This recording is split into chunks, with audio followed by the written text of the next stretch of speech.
Hello everyone, I welcome you again on exam crack अड्डा। तो पिछली क्लास में हमने टाइप्स ऑफ इवैल्यूएशन के बारे में पढ़ा था और उसमें हमने दो टाइप्स की इवैल्यूएशन पढ़े थे। पहला इवैल्यूएशन था formative evaluation and second evaluation था समेटिव इवैल्यूएशन। उसी क्लास को आगे कंटिन्यू करते हुए आज हम और दो टाइप्स की इवैल्यूएशन पढ़ेंगे जो कि आपको बोर्ड पे दिख रहा होगा। पहला है क्राइटेरियन रेफरेंस टेस्ट और इवैल्यूएशन भी बोल सकते हैं इसको, और दूसरा है नॉर्म रेफरेंस टेस्ट। तो आज हम इन दो टाइप्स के इवैल्यूएशन के बारे में पढ़ेंगे। ये दोनों टाइप्स भी आपके लिए उतने ही इम्पोर्टेंट है जितने इम्पोर्टेंट फॉर्मेटिव और समेटिव असेसमेंट था या समेटिव इवैल्यूएशन थे। ये भी आपके एग्जाम में बहुत बार पूछे गए हैं, तो इस टॉपिक को ध्यान से पढ़िएगा। तो आपको जैसे बोर्ड पे दिख रहा है कुछ पॉइंट्स मैंने लिख रखे हैं, है ना। तो पहला है क्राइटेरिया रेफरेंस टेस्ट में कि students performance compare to a criteria for mastery. Second is scores indicates whether the students met mastery criteria.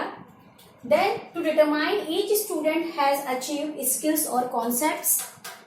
और क्राइटेरिया रेफरेंस टेस्ट के दूसरे नाम है domain reference test, competency test, basic skill test, performance test, objective reference test. तो ये कुछ criteria reference test के अलग अलग नाम हैं। वहीं पे है दूसरी तरफ लिखा हुआ है नॉर्म रेफरेंस टेस्ट। तो नॉर्म रेफरेंस टेस्ट में students are compared with each other, then to rank each student with respect to achievement। उसके बाद scores are reported in percentage और percentile। तो ये कुछ पॉइंट्स आपने देखे, है ना। अब हम इन पॉइंट्स को अलग अलग करके समझेंगे कि ये पॉइंट्स क्या कहना चाह रहे हैं। तो पहला है हमारा क्राइटेरिया रेफरेंस टेस्ट। तो क्या होता है ये criteria reference test? Criteria reference test ये है कि जब हम कोई भी टेस्ट या बच्चे का इवैल्यूएशन करते हैं या बच्चे का टेस्ट लेते हैं तो पहले से ही टीचर क्या करता है कि टेस्ट का एक क्राइटेरिया सेट कर देता है। जो टेस्ट का क्राइटेरिया ये स्टैंडर्ड सेट होता है उसके अगेंस्ट ही बच्चे का इवैल्यूएशन किया जाता है। फॉर एग्जाम्पल जैसे कि ये बच्चे हैं आपकी क्लास में, सपोज ये 5 बच्चे हैं,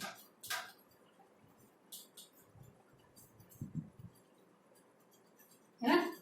अब आपने एक मैथ्स का टेस्ट बनाया जो कि है 20 मार्क्स का। 20 मार्क्स का आपने टेस्ट बना लिया।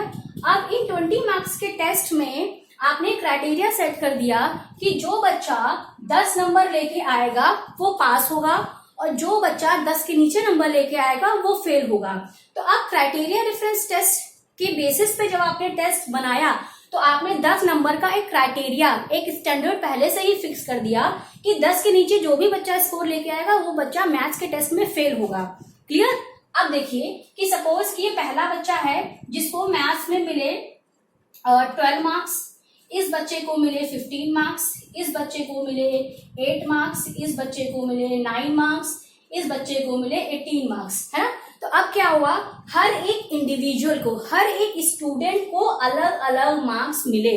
अब यहाँ पे हम क्या करेंगे कि हर एक इंडिविजुअल के सेपरेट मार्क्स देखेंगे। सपोज अगर जो मुझे मैथ्स में 20 मार्क्स मिले तो वो मेरा इंडिविजुअल मार्क हुआ। उसी तरीके से हर एक बच्चे के अपने इंडिविजुअल मार्क्स हुए।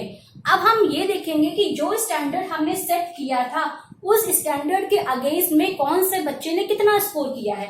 तो इस बच्चे का अगर जो 20 में से 12 आया है तो उसने 10 का जो क्राइटेरिया टीचर ने सेट किया था उसने वो फुलफिल किया तो ये बच्चा पास हो गया।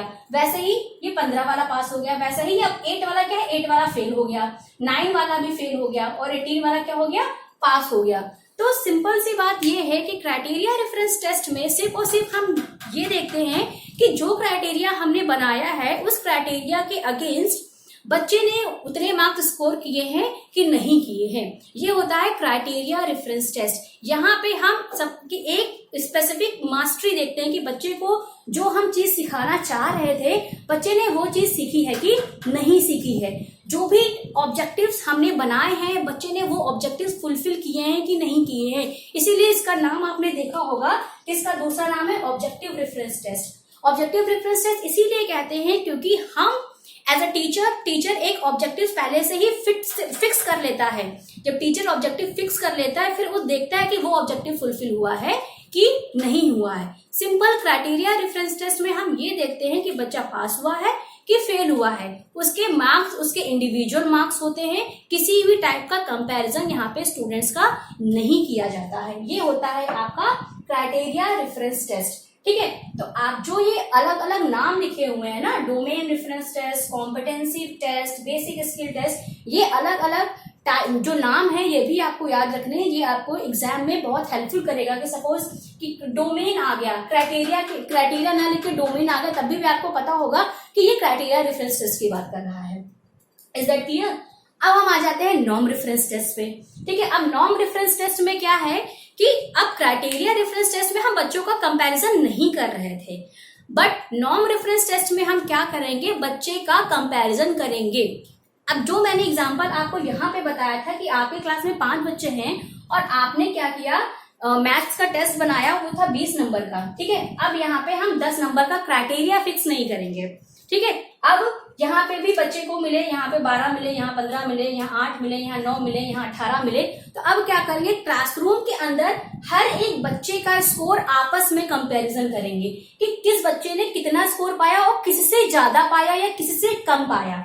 ठीक है, तो इन बच्चों का स्कोर हम आपस में क्या कर लेते हैं, कंपेयर कर लेते हैं। तो जहां पे हम कंपैरिजन करते हैं वहां पे क्या होता है, नॉर्म रेफरेंस टेस्ट होता है। यहाँ पे हम बच्चों को रैंक देते हैं, फर्स्ट रैंक किसकी आई, सेकंड रैंक किसकी आई, थर्ड रैंक किसकी आई, यहाँ पे हम बच्चों को रैंक देते हैं और इनके स्कोर्स को आपस में ही हम कंपैरिजन करते हैं।